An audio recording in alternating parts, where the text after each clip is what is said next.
The laughing tide.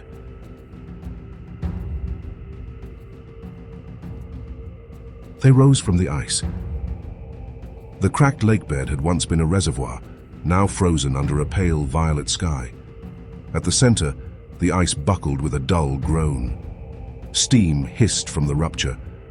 Then came a massive fist, crusted with frost and salt, punching up through the surface. Brother Kawata was the first to emerge, dragging his bulky frame from the frozen deep like some mythic beast. Barnacles crusted his shoulder plate. Snow clung to the aquila embossed on his chest like sea foam on black rock. Behind him, 5 more shapes hauled themselves into the wind. Cold steam poured from their armor joints. Ice slapped from pauldrons and helms as they rose wordlessly in a loose arc. At the ridge above, the Orks stopped what they were doing. They had been looting the shattered remains of a mining relay, cracking open sealed storage tanks with axes and using grots to pry fuses from rusted machinery. A particularly large orc, busy trying to dislodge the taste of a frozen cable it had just bitten into, shook its head like a dog. Then one of the grots screamed. The orc warboss turned and saw them. "Hoi!" he bellowed, raising a thick, clawed hand. "Damn fish marines again." For half a second, everything froze.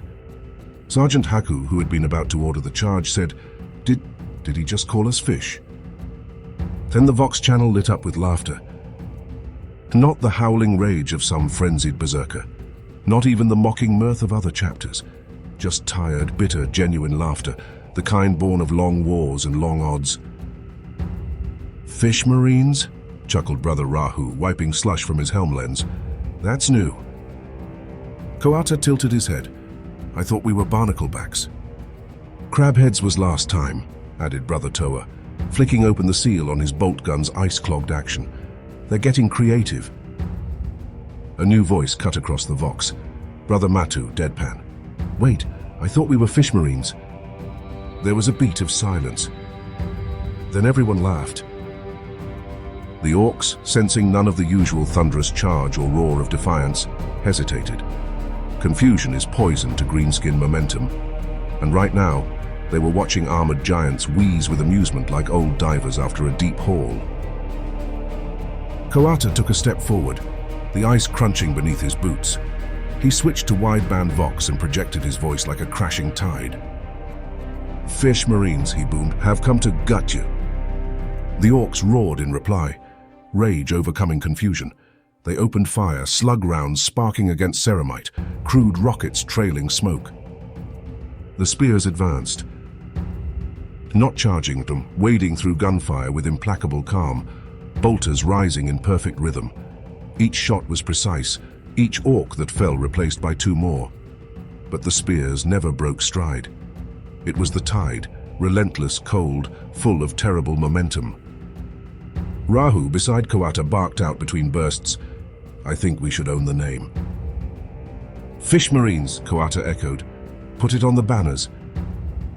"No banner," barked Haku. "No."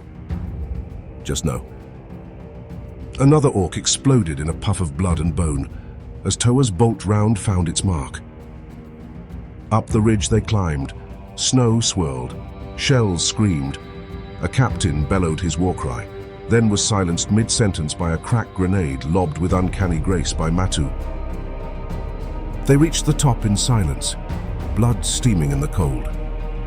Kawata surveyed the wrecked orc camp. Anything left moving?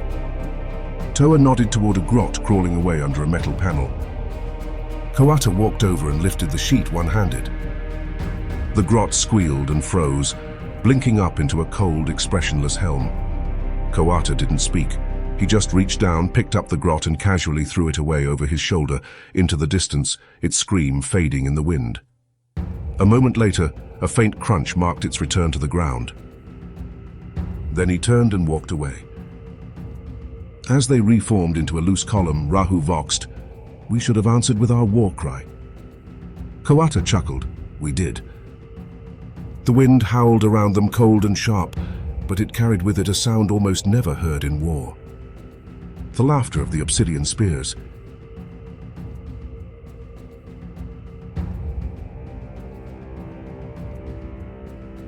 Don't forget to like, comment and subscribe if you have enjoyed this tale.